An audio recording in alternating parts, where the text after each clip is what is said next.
Assalamualaikum warahmatullahi wabarakatuh. Saudara-saudara Fesa dimanapun sedang menyaksikan channel Siaran Agung Group bersama saya Syarifudin Basies. Saat ini kami juga kedatangan tamu dari sekolah inklusif ya. Iya, Pak. Inklusif Palembang. Nanti kita tanyakan secara spesifik sudah berapa tahun bergerak dan dari mana awalnya berdiri. Dan di sebelah kiri saya adalah Pak Suarso sebagai apa nih Pak di sekolah? Ketua ya. Sebelah kanan saya adalah Ibu Pitia Raden Ayu. Iya, Pak. Sebagai Pak sekolah ya. Sekolah, Ya. Pak. Artinya pejabat penting di sekolah yang mereka tangani yang datang ke tempat kita ini. Dengan itu kami ingin menanyakan mungkin kepala yayasan dulu. Sejak kapan merintis sekolah ini?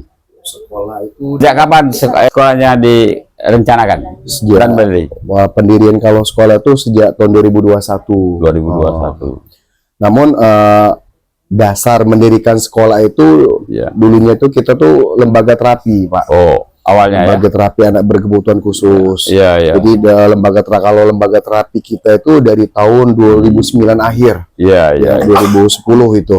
Iya, iya. Nah, jadi dari itulah cita-cita mendirikan sekolah itu, Pak. Iya, iya. Karena anak-anak berkebutuhan khusus ini kan kalau dia tidak ditempatkan di tempatnya, Iya, iya. takutnya ya risikonya bisa dibully Iya. atau tidak SDM atau tenaga pendidiknya kurang nanti bisa memahami anak tersebut. Maksudnya khusus seperti apa?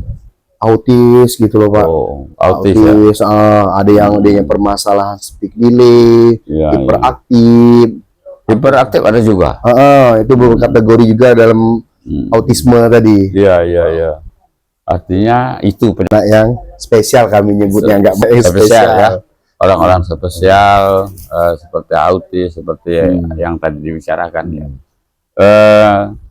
Berdirinya itu awalnya dari ini ya. Dari apa tadi? Dari lembaga terapi. Lembaga terapi ya. Anak berkebutuhan khusus. Iya, iya. Sehingga mendirikan sekolah. Ya, jadi dari cita-cita pembina yayasan kita, Iya, iya. kebetulan psikolog juga dalam lembaga terapi tersebut, iya. Ibu Asyawati. Iya, iya. Jadi dia berkeinginan bagaimana mencari atau membuat wadah anak-anak mengikuti program formal. Iya. Jadi anak-anak spesial tersebut bisa ada tempat untuk itu, sekolah kayak anak umum pada umumnya itu, Pak. Setelah terapi berapa tahun sehingga berdiri sekolah? Setelah terapi. Ya. Nah, kan pendirian terapi kan dimulai dari 2010-an pagi. Ya. Jadi kalau untuk sekolahnya dimulai 2021-an itu. 2021 sekolahnya. Sekarang artinya sudah 4 tahun. Iya, udah jalan 4 tahun. 4 tahun. Sudah berapa banyak siswanya?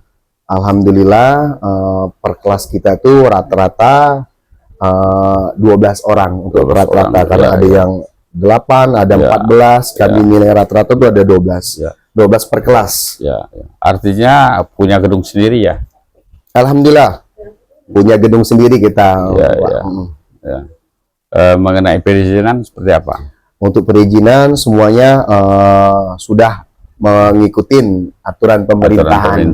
Ya. Dari kita sudah semua selesai dari perizinan, dari NPSN, dari pokoknya dari administrasi yang aturan dari pemerintah sudah kita. Perizinannya itu sekolah khusus ya? Enggak, jadi kita sekolah inklusif, tetap ke ranah swasta umum. Iya, iya. Oke, sementara tahan dulu, saya ingin dengan Ibu Kepala Sekolah. Ibu Kepala Sekolah. Ibu Kepala Sekolah semenjak dari awal ya mungkin? Atau sama dengan Bapak ini, itu kan ngajar apa? Ya. Tahun berapa Ibu mengajar di sana? Saya baru, Pak ya, untuk bergabung di Sekolah Bina ASI. Saya baru tahun ini. Bina ASI ya? Yayasan Bina ASI jadi. Sekolah inklusi, sekolah dasar inklusi Bina ASI. Nah, jadi kita selain ada SD, kita juga ada TK. Dan kenapa kita memilih inklusi? Kita itu sebagian besar anak-anak siswa kita siswa spesial. Jadi dengan beberapa indikasi dan juga kita di dalam kelas itu penerapannya kita selain akademik kita juga memberikan terapi kepada anak ini tadi. mata pelajaran yang diajarkan itu seperti apa? Kalau kurikulum kita tetap mengacu ke Dinas Pendidikan, tetapi selain itu kita juga memberikan terapi psikologis tambahan ya. Jadi terapi ini sudah dirumuskan oleh dalam pengawasan psikolog Ibu Asewati tadi. Jadi semua guru ataupun tenaga terapis kita sudah terlatih dari psikolog langsung, dan juga ada kurikulum khusus untuk anak-anak untuk menterapi anak tadi. Berapa orang tenaga pengajar di sana? Tenaga pengajar sampai saat ini dari kelas 1 sampai kelas 4 itu sekitar 28 orang. Wah, sama dengan anak-anak ya? Jumlah anak-anak sekian, hampir sama ya? Karena kita gini Pak Haji, kalau misalnya dalam satu kelas itu kita nggak satu guru. Ya, justru karena itu makanya banyak guru daripada guru muridnya terbatas. Ada satu kelas 4 guru Pak Haji. Ada yang minimal 2 guru. Artinya kriteria guru memenuhi syarat ya. Kalau misalnya guru itu kita backgroundnya ada yang dari PGSD, lulusan PGSD, ada yang sarjana psikologi, kemudian ada juga yang memang dia sudah tenaga terampil dalam hal ini kita sebut terapis kayak gitu. Inklusif artinya memang lain dari yang lain ya. Tapi siswanya banyak juga yang spesial. Kalau kita paling 90-10% Pak Haji, 10%-nya normal, sisanya itu anak spesial. Seharinya berapa mata pelajaran?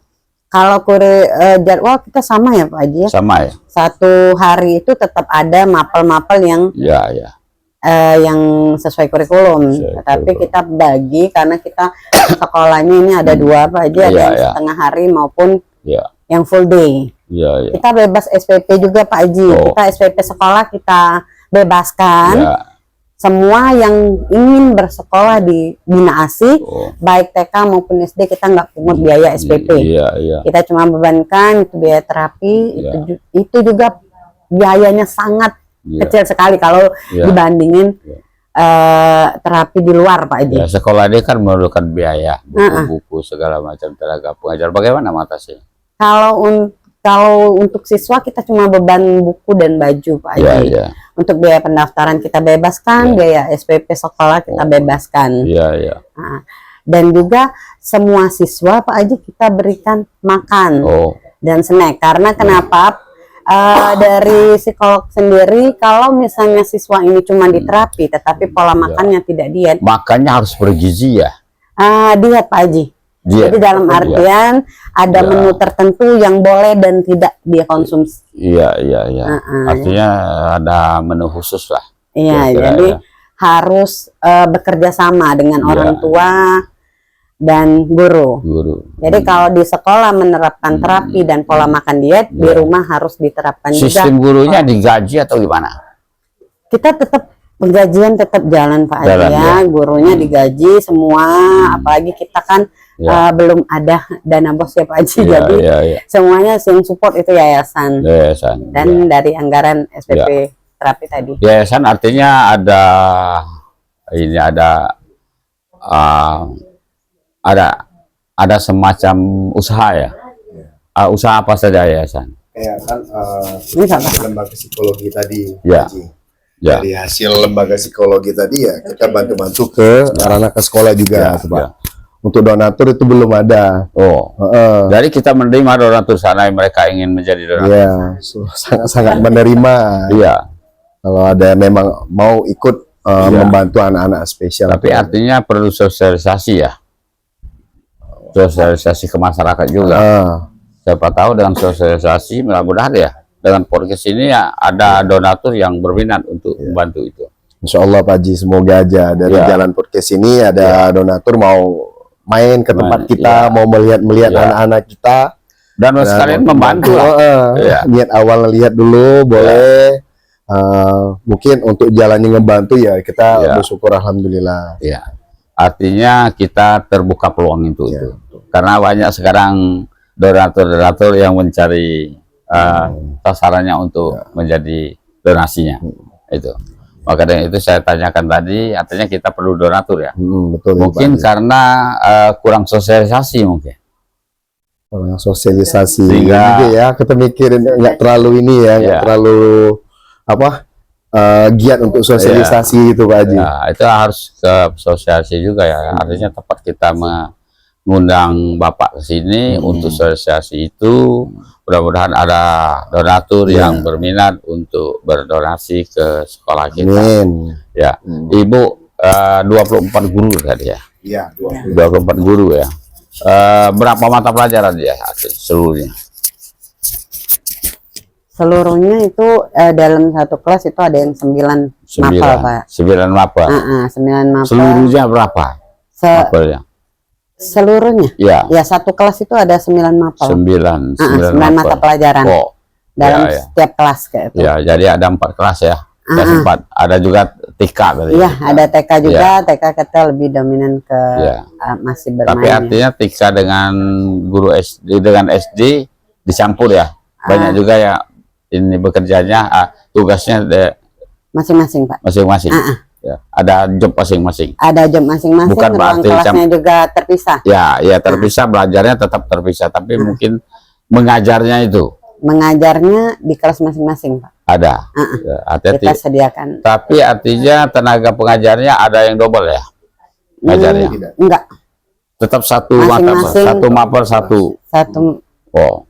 Kalau yang untuk mapel itu boleh double, tetapi yang terapi tadi masing-masing, Pak. Masing-masing. Kalau terapi masing-masing. Iya, karena kita akan ada inklusif tadi ya. Iya, Pak. Itu. Maka sekarang kalau persentasenya berapa banyak yang anak-anak yang katakanlah spesial dengan yang spesial tadi itu Pak Haji. Kita 90% itu siswa kita anak spesial. Kalau misalnya di sekolah lain, swasta maupun negeri, Pak Haji, mungkin sekarang kan sudah diwajibkan, pemerintah mewajibkan untuk semua sekolah negeri maupun swasta untuk menerima anak spesial. Jadi minimal atau maksimal itu satu kelas 2 orang. Tetapi kalau kita di kelas itu dibalik 90%-nya anak-anak spesial, ada cuman 2 orang normal kayak itu yang umum ya Pak.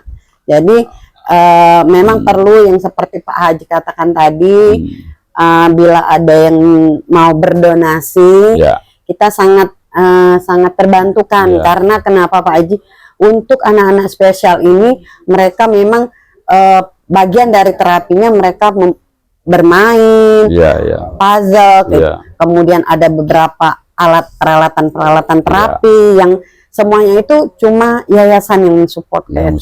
Ya, jadi pada saat ini memang kita sangat membutuhkan peralatan tersebut ataupun ruang kelas yang memang artinya ada alat peraga ya. Ada, Pak. Terutama untuk hiperaktif tadi. Ada beberapa alat-alat terapi yang mungkin saat ini masih kurang kayak itu Pak Haji. Hiperaktif ini tapi masih di batas-batas tertentu ya, atau dia memang hiperaktif betul? Hiperaktifnya cukup, kita kan ada kategori ekstrim juga ya. Ringan, sedang, sama berat kayak itu Pak Haji. Ada juga yang berat. Ada yang berat. Persentasenya ringan, berat dan sedang tadi seperti apa? Jadi kalau misalnya berat Pak Haji, sebelum dia masuk ke kelas itu kita isolasi dulu lah. Jadi kita terapi dulu. Begitu ya, isolasi dulu ya. Iya, difokuskan memberikan terapi, sesudah dia kembali ringan ataupun sedang kayak itu baru bisa bercampur dengan anak yang lainnya. Artinya baru 4 tahun ke 4 ya sekarang. Iya, insya Allah. Di setiap kelas ada yang hipertensi, apa hiperaktif? Hiperaktif sama, setiap kelas ada. Ada yang hiperaktif, ada yang speed delay, ada yang memang, ada yang CP juga, cerebral palsy itu Pak Haji. Jadi mungkin lebih parah kami ya anak-anaknya dibanding yang memang sekolah umum lainnya Pak Haji. Artinya gurunya spesial juga ya? Iya, gurunya memang ekstra sabar. Itu. Ekstra. Karena menghadapi murid-murid yang ada kelebihan, spesial tadi Pak Haji. Memang harus seperti itu ya. Harus juga gurunya harus juga lebih. Kalau dia juga kurang sabar, mungkin tambah bukan ngajari, Gurunya yang diterapi. Ya, gurunya yang diterapi. Tapi kalau misalnya ada gurunya yang nggak sabar, gurunya yang diterapi, nggak cuma siswanya Pak Haji. Masih ada lagi yang perlu Ibu sampaikan tentang sekolahan ini, terutama untuk anak-anak maupun yang di luar yang kepengen menyekolahkan anak ya. Iya, baiklah. Saya himbau kepada mungkin orang tua di luar sana yang mempunyai anak spesial, gitu, tetap semangat. Sekolah kita memberikan solusi.